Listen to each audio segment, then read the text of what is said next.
Swayam Prabha. Digital India. Educated India.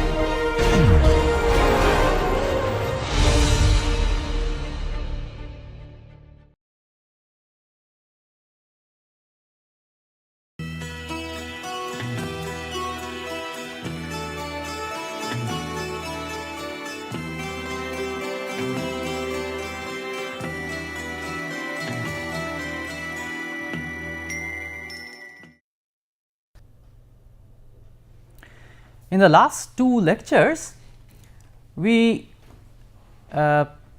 started discussions on the modal analysis of continuous systems.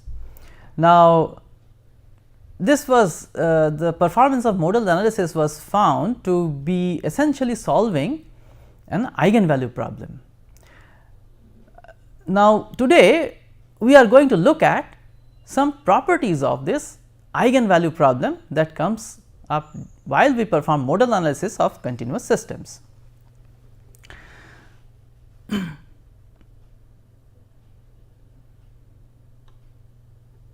So, let us start by revisiting the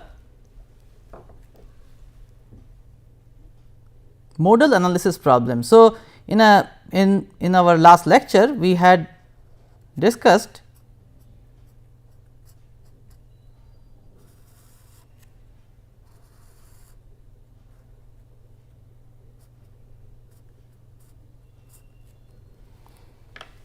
the problem of a bar with varying cross section.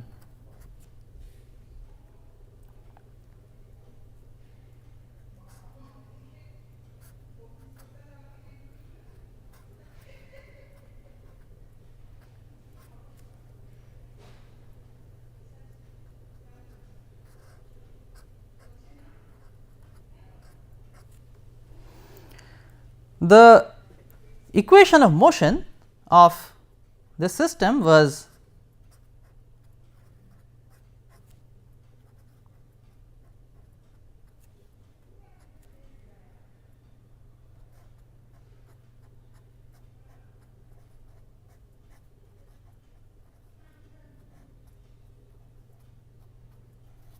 given by this, and the relevant boundary conditions for this problem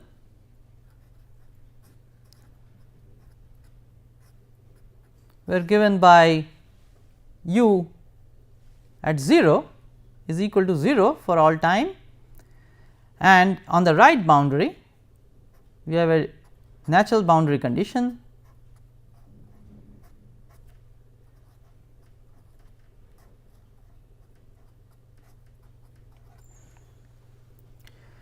and in order to do the modal analysis we were searching for solutions of the special form or structure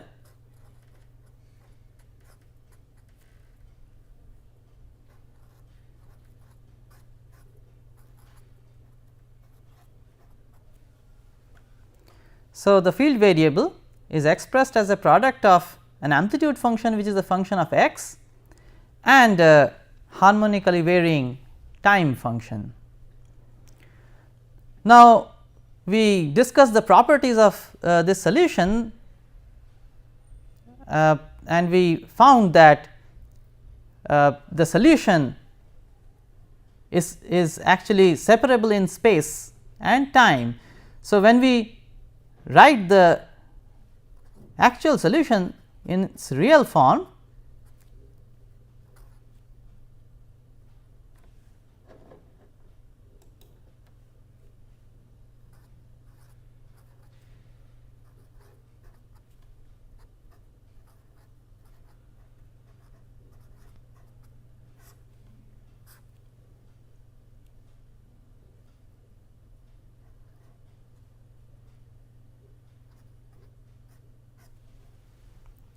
it appears in this structure. So, it was separable in space and time. The other observation is all points therefore vibrate at the same frequency omega, the same circular frequency omega. Thirdly, all points of the system pass through the equilibrium point at the same time instant. The time instant when this temporal function is 0, the whole solution is 0, which means the bar is in its equilibrium state. So, all points will pass through the equilibrium point at the same time. Then we observed that phase difference between any two points on the bar is either 0 or pi. And finally, we observed the existence of nodes, that means points at which u, the amplitude function capital U of x is 0.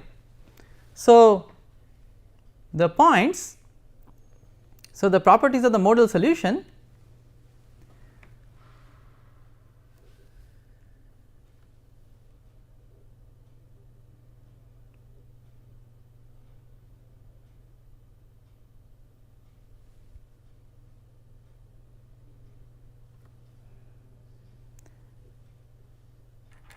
are known to us.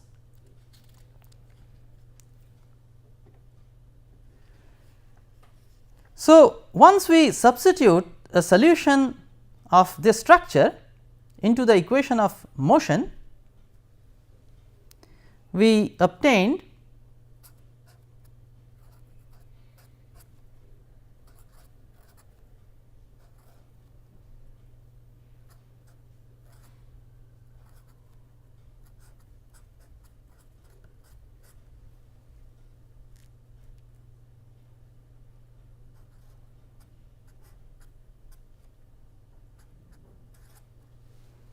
a differential equation in terms of this amplitude function and the corresponding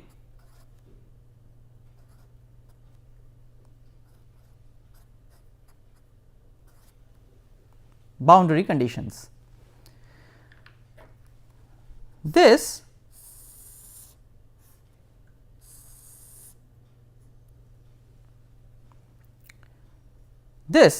forms the eigenvalue problem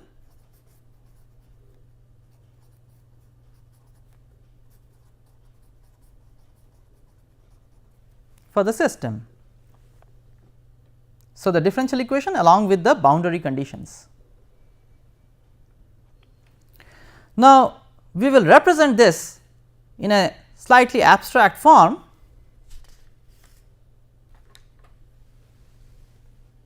in this manner.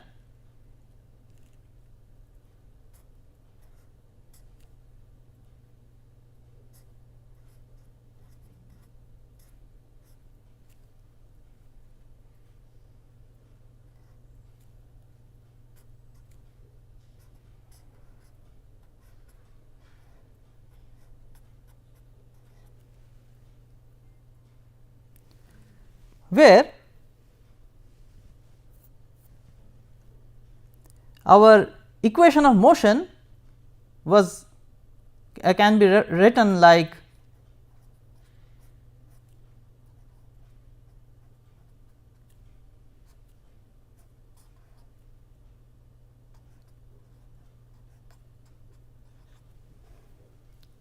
this. So, if you write a general equation of motion of a string or a bar in this form, then the differential equation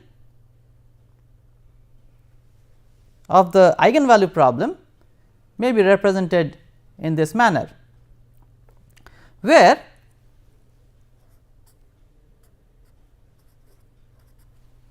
lambda is omega square. So, this actually is plus. So, this is the differential equation, and the corresponding differential equation for the eigenvalue problem is given in this form, where lambda is omega square and this k is a differential operator.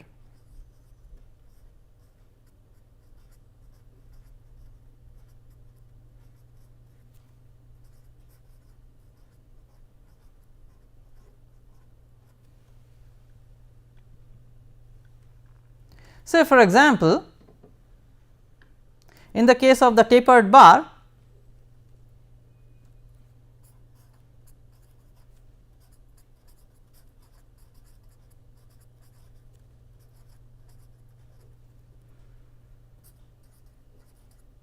mu of x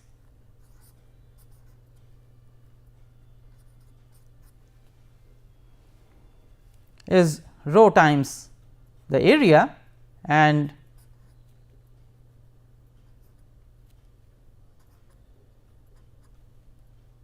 the differential operator k, which is also known as the stiffness operator,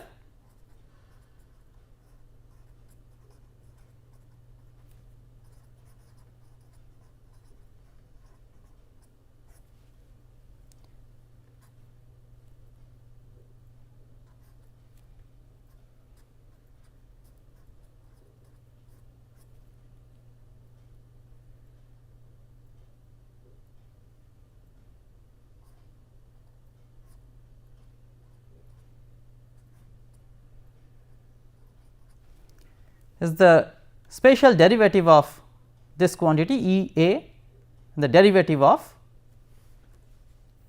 the argument. So, this is the structure of the differential equation of our eigenvalue problem. Now, here as I mentioned here that this is known as the stiffness operator, because this term comes from the potential energy in the Lagrangian formulation, while this term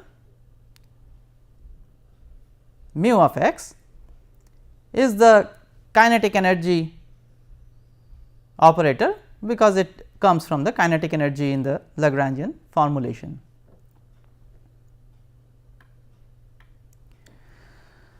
So, suppose for two modes j and k,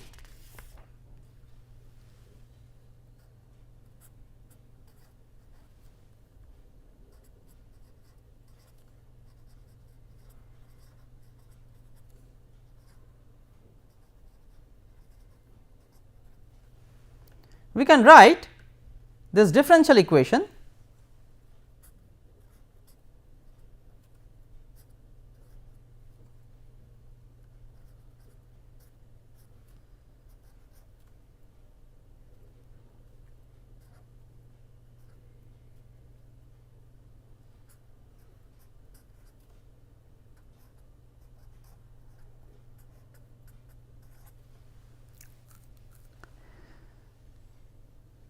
So, for the jth mode, let us say, we can write the differential equation of the eigenvalue problem like this, while for the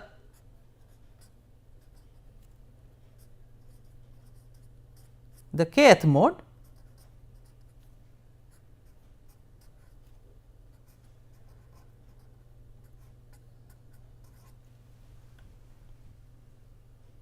the differential equation becomes this. Now, we are going to, the objective of this analysis is to determine certain properties of the eigenvalue problem.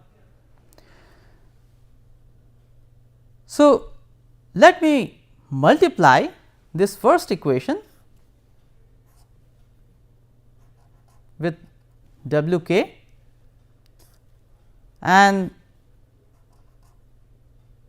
the second equation with W j,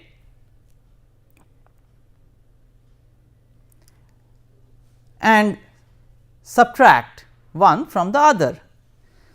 Then after some rearrangement, I can write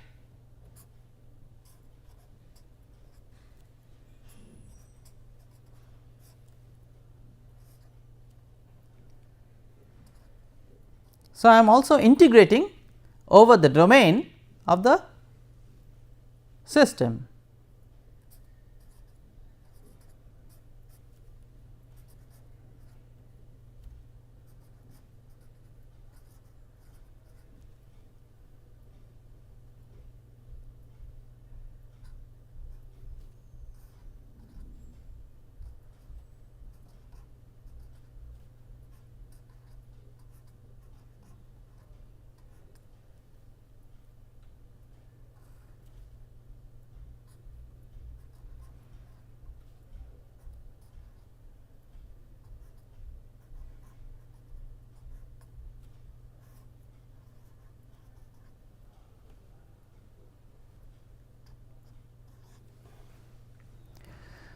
So, I multiplied the first equation with W k, the second equation with W j, subtracted one from the other and integrated over the domain of the problem, and this is what I obtain upon rearrangement. Now, suppose that this integral vanishes. So, let us consider the situation when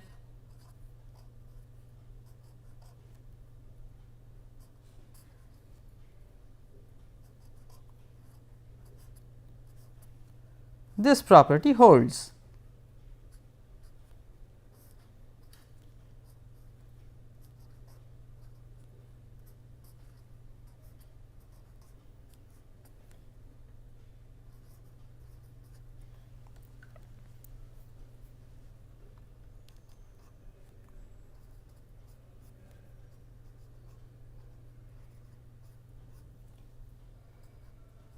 Where this W and W tilde are functions that satisfy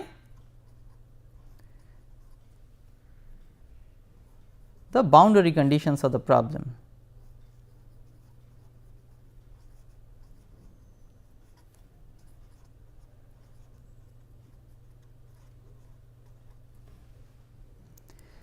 If this property holds,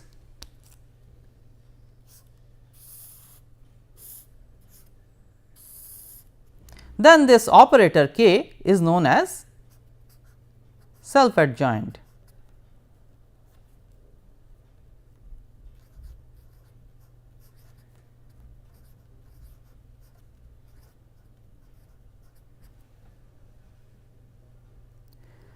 So, if this property is satisfied by the stiffness operator, then it is known as a self adjoint operator.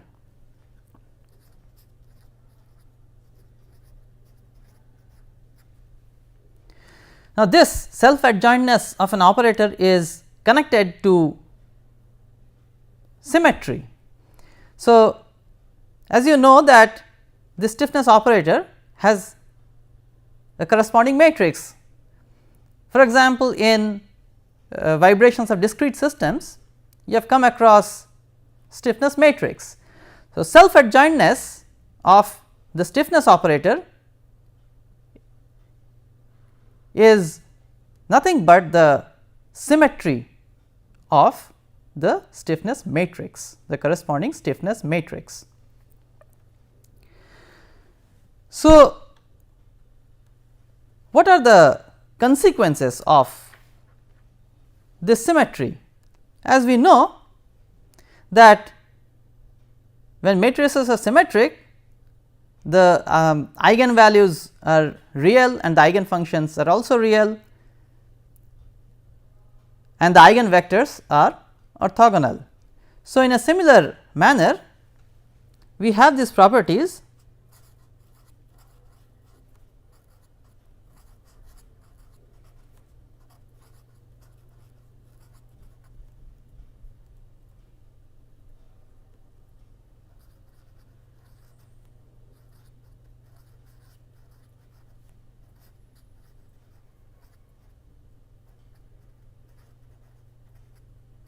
which can be shown very easily that the eigenvalues are real, eigenvalues and eigenfunctions are real for whenever the stiffness operator is self adjoint. Secondly, the eigenfunctions are orthogonal.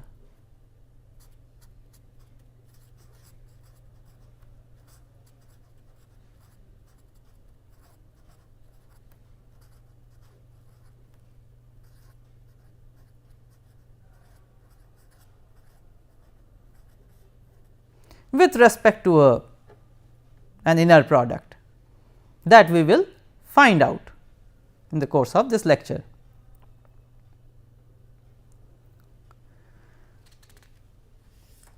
So,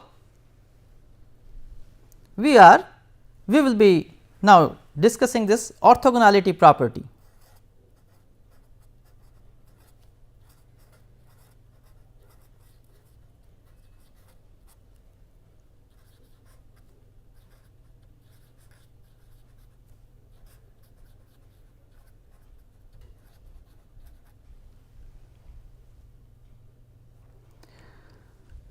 So, recall that we had this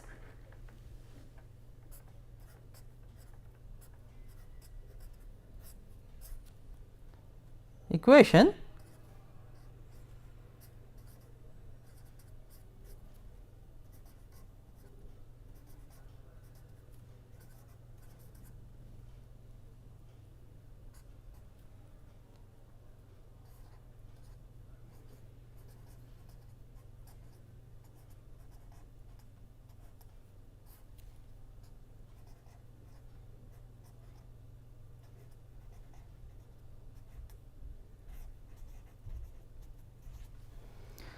So, if the operator k is self adjoint, then this term vanishes. So, this implies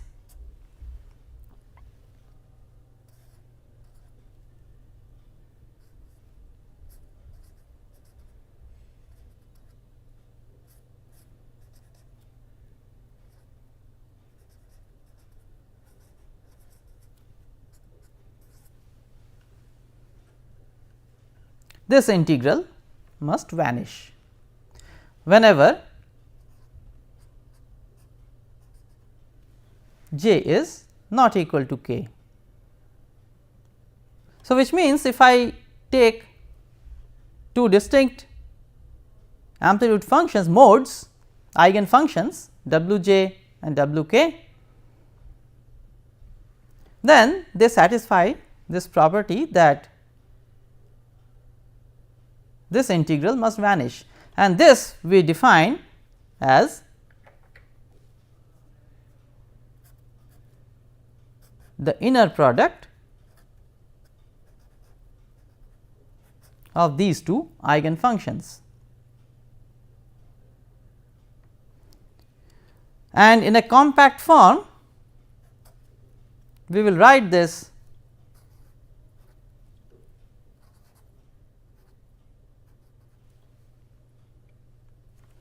that inner product of two eigen functions can be written in this form, where alpha j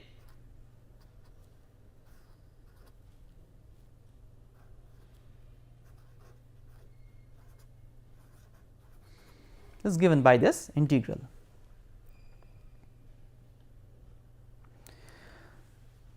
Now, one may normalize this property by appropriately scaling the eigen functions, because as we know that any scaled form of this eigen function is also an eigen function. So, we can scale appropriately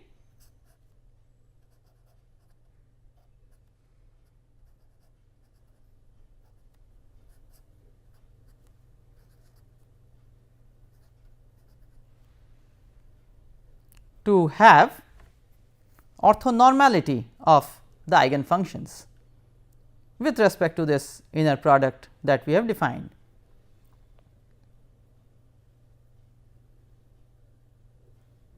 So, here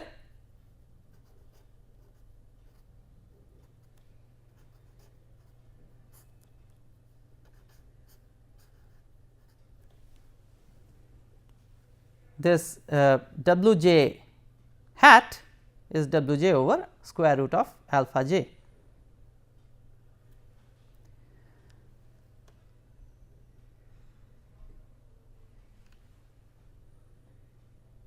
So, here we have orthogonality with respect to the inertia operator.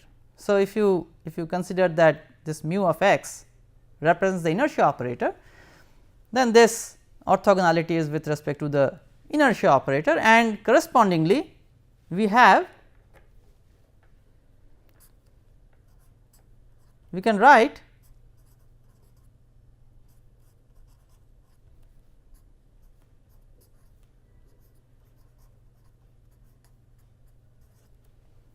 so for the jth mode, this is the differential equation. So, if I multiply this equation with, so this can be written also for the hat eigenfunction, the normalized eigenfunction, and if I multiply this with w k hat and integrate,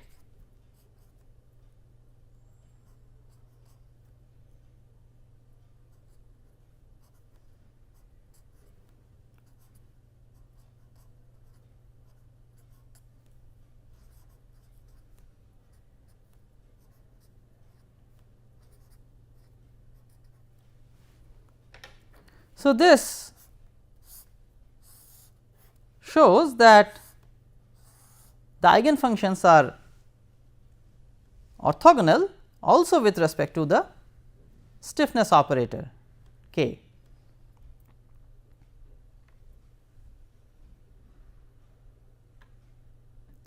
Now, what are the implications of this? So, what is the physical implication of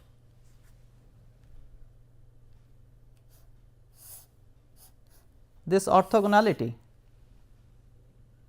with respect to the inertia and the stiffness operators? So, the implication is that there is no exchange of kinetic or potential energy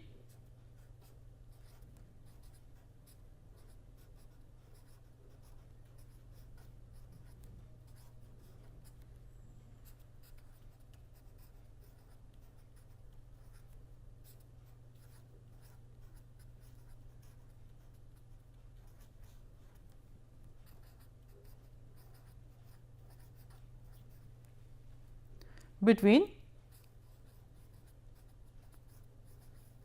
the eigenmodes.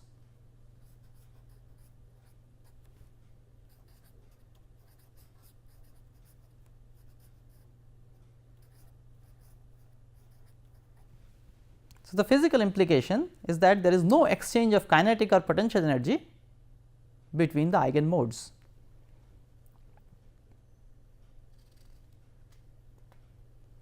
And this orthogonality property is also very useful, as we will see in due course, for solving initial value problems or other problems related to continuous systems.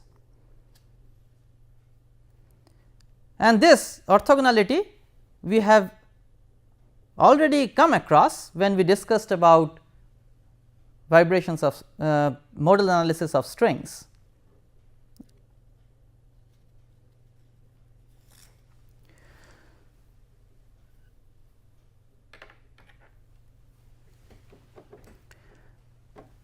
Next, we discuss some examples.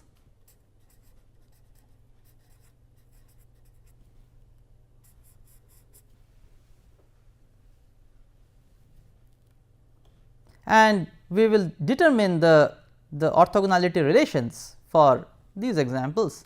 So, we once again go back to this bar with varying cross section and follow the steps that we have done in detail.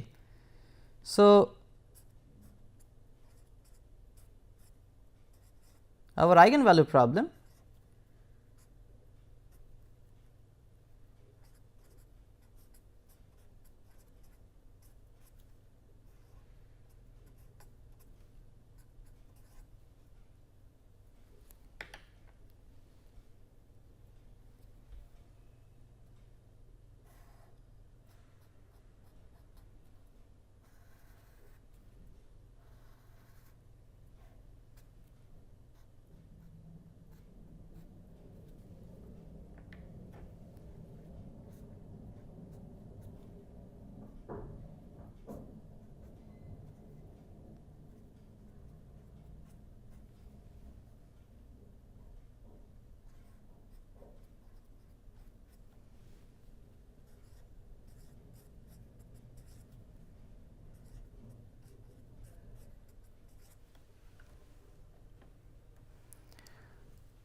Now, let us check that this stiffness operator that we have here is really self adjoint. So, what we have to show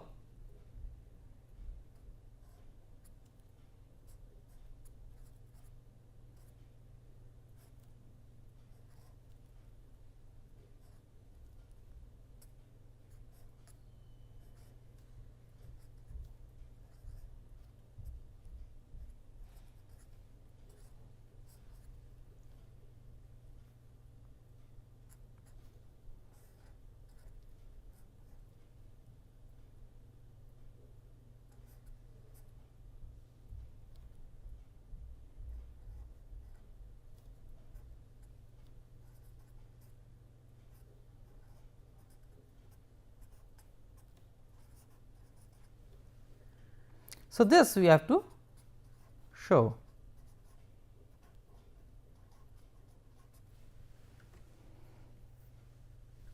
So, we have to show that these two are equal, where u k and u j are two eigenfunctions of this eigenvalue problem. So, we start integrating by parts, let us say from the left hand side.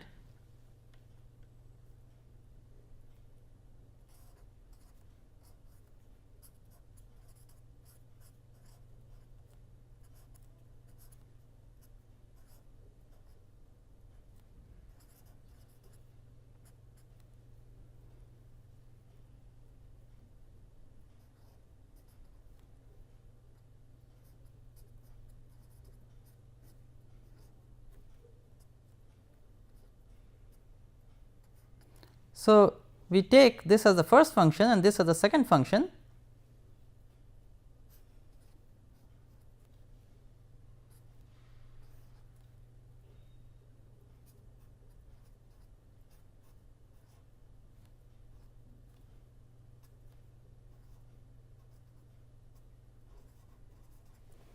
This is what we obtain,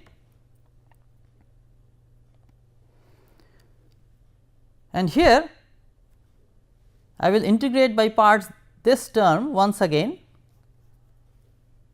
and here I will use the boundary conditions. So, the boundary terms here that I have, so this term will be evaluated at L and at 0. Now, at L, u prime at L must be 0. So, this term must vanish at L, and u 0 is 0. So, u k at 0 must be 0, because these are eigenfunctions and they satisfy the boundary conditions of the eigenvalue problem. So, this term is actually 0. So, we are left with only this term, and this I will integrate by parts once again.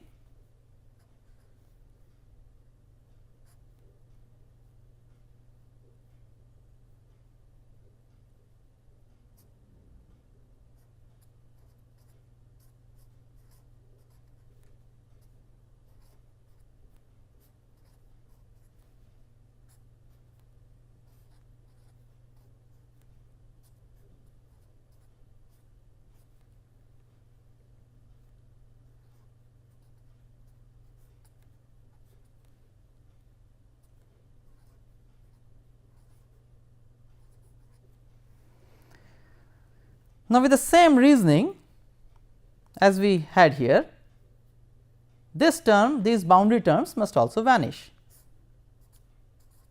So, we are left with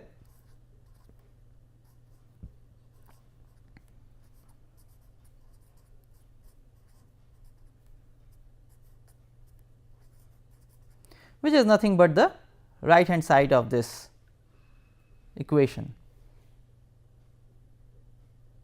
So, we have shown that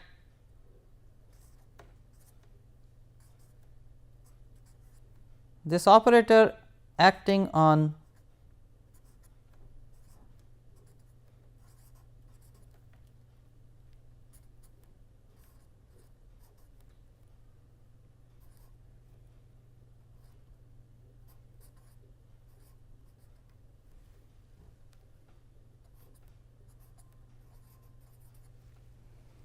so, we have shown the self adjointness of the stiffness operator of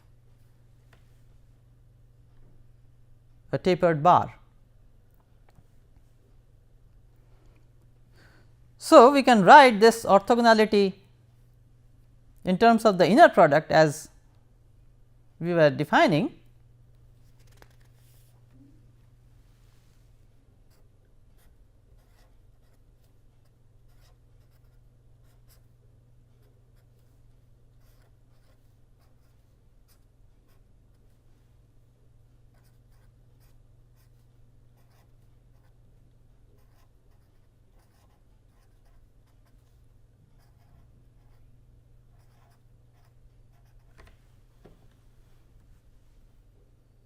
For the tapered bar.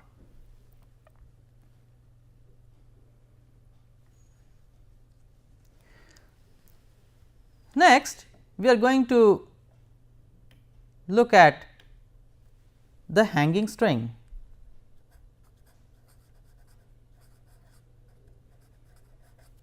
Or hanging chain.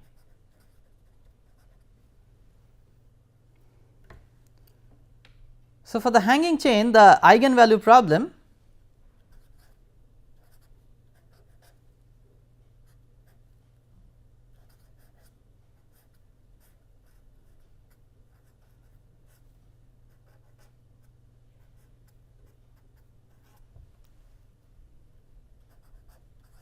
read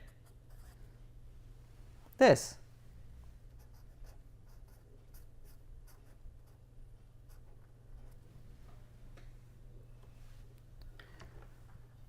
So, in this case the stiffness operator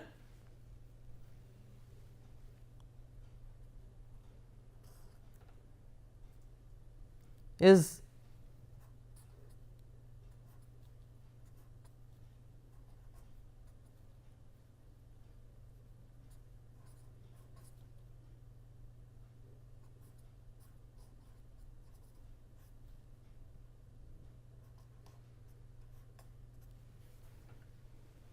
given by this term, and in a similar manner you can check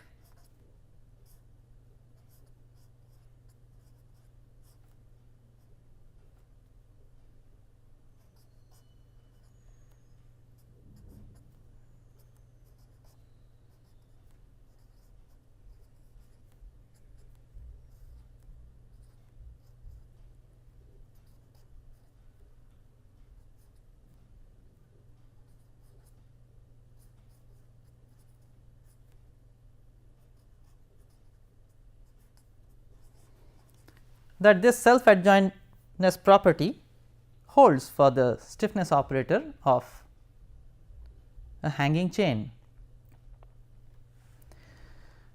And once you do use this this property,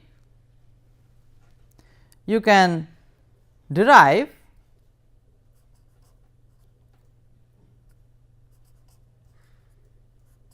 the inner product of the eigen functions of a hanging chain with respect to which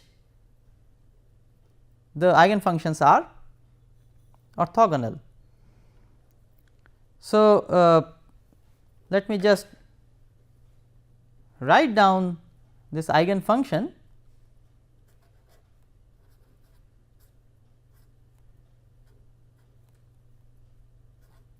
that we had already derived.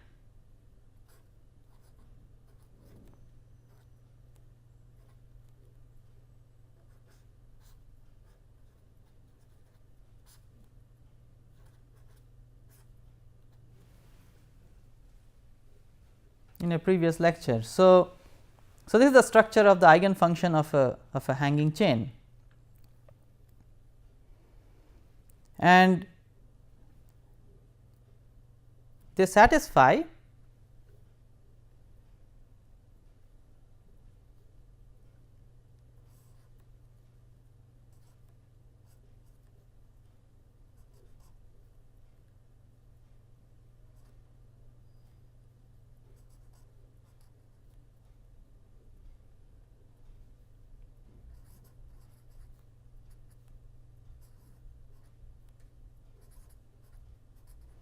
the orthogonality relation in this form, where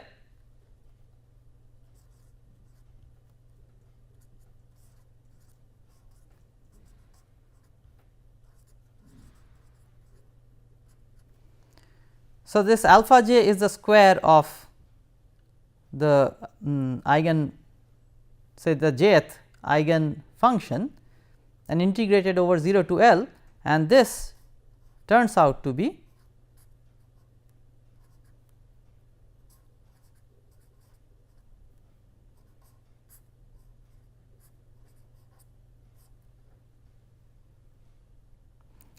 where this J 1 is the Bessel function of order 1.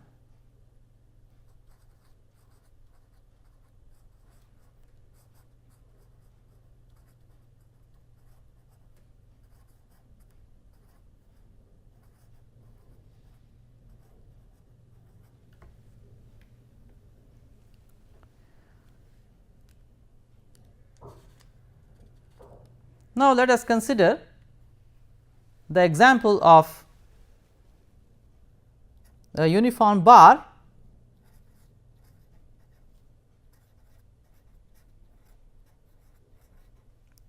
which is coupled to a harmonic oscillator.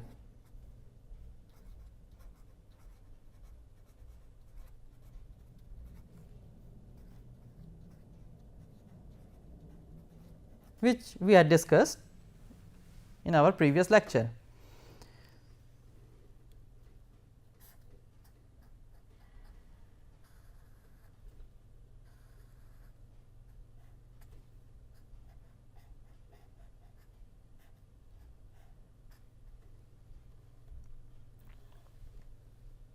So, the eigenvalue problem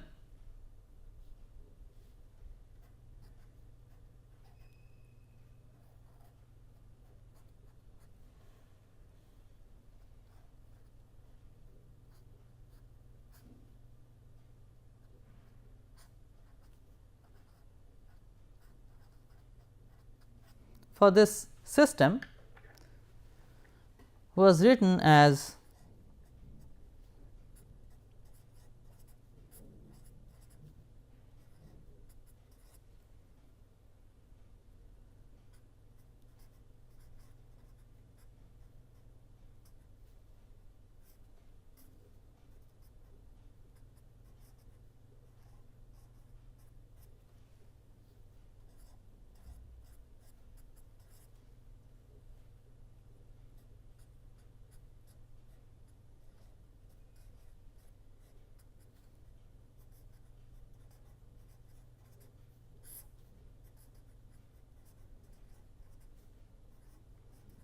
as obtained in our previous lecture.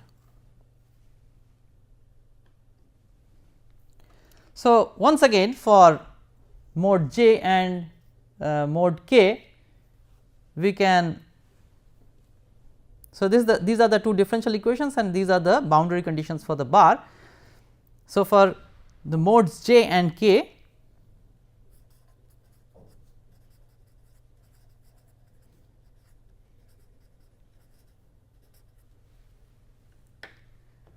we can write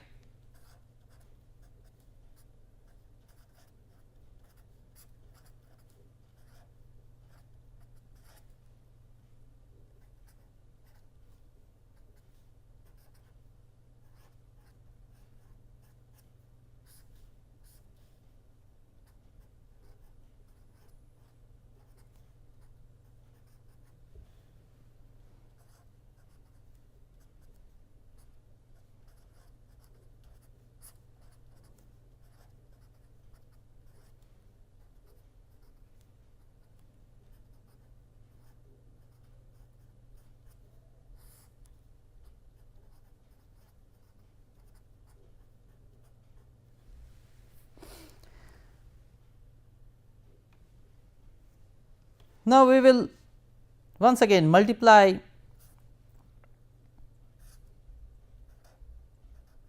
this with the first equation for the bar with u k and the second with u j, subtract and integrate over the domain of the bar, and upon rearrangement you can very easily obtain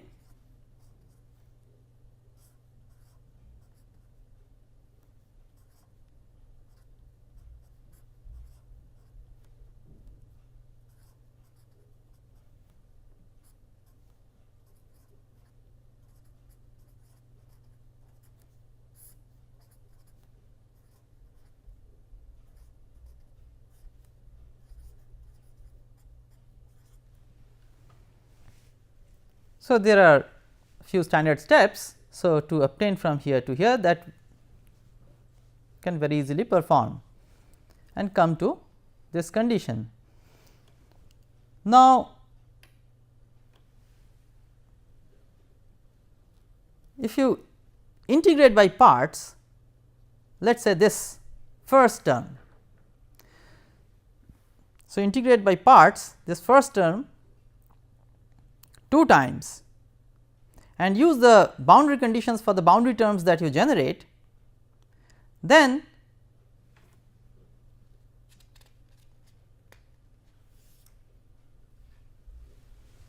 you can check that expression reduces to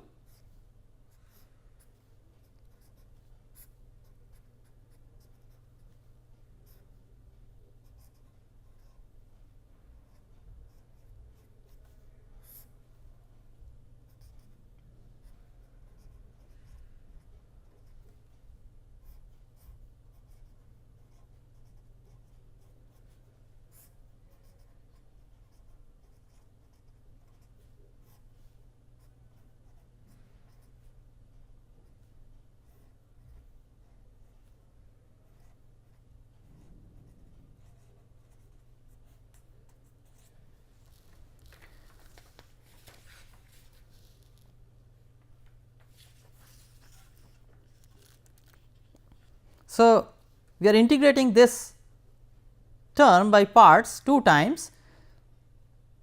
So, at the end of the integration by parts, this term will be exactly same as this. So, that will cancel off, but we will generate 2 boundary terms with single prime, and that we have to replace that we have to use this boundary condition. So, this boundary condition, once you use that, you will ultimately come to this expression. Now, when j is not equal to k and considering that omega j is not equal to omega k, there are no repeated eigen frequencies, then this bracketed quantity must vanish, and this, if you check, this can be written as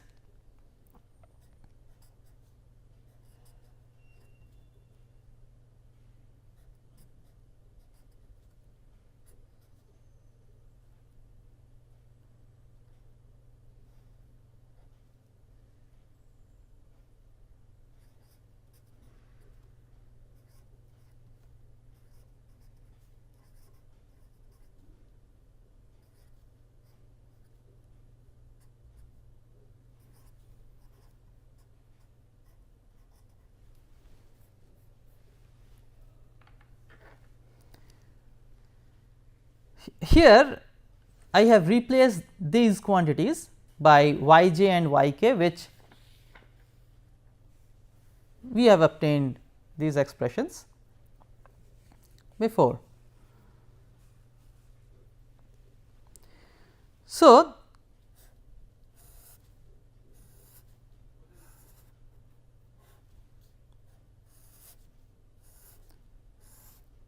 this is our inner product. Remember that in the case of a discrete of a hybrid system in which we have a continuous and a discrete system, we had this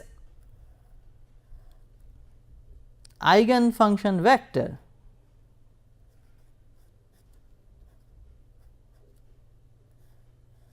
which we had discussed in the previous lecture.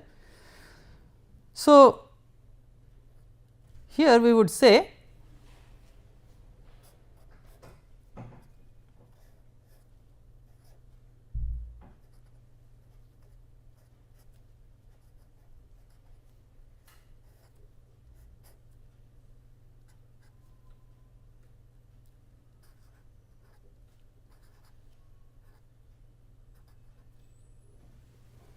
we will write the inner product in this form, where the inner product is now defined in this form. So, you see this is not a trivial or a simple inner product that we obtain for other systems. So, here this procedure you have to follow in order to determine this structure of this inner product, how this inner product is calculated based on the eigen functions. So, let us summarize what we have studied today. So, we had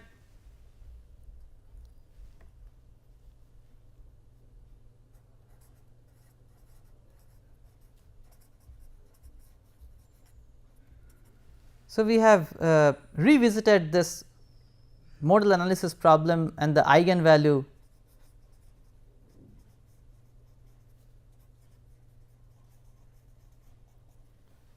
problem. Then we looked at the properties of the modal solution.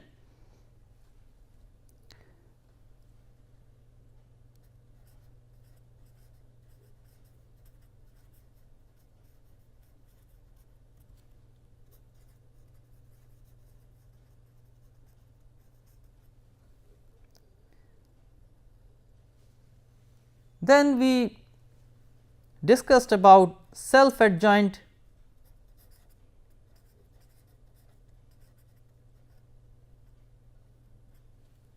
operators and the consequence of the stiffness operator being self adjoint. These are real eigenvalues and real eigenfunctions. Then we have discussed about the orthogonality property of eigenfunctions,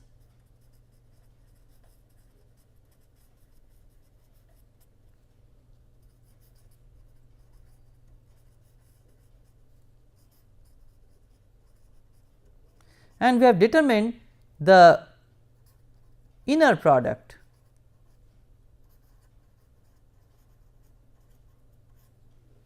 We have outlined steps to determine the inner product with respect to which this orthogonality property holds, and we have looked at the implications of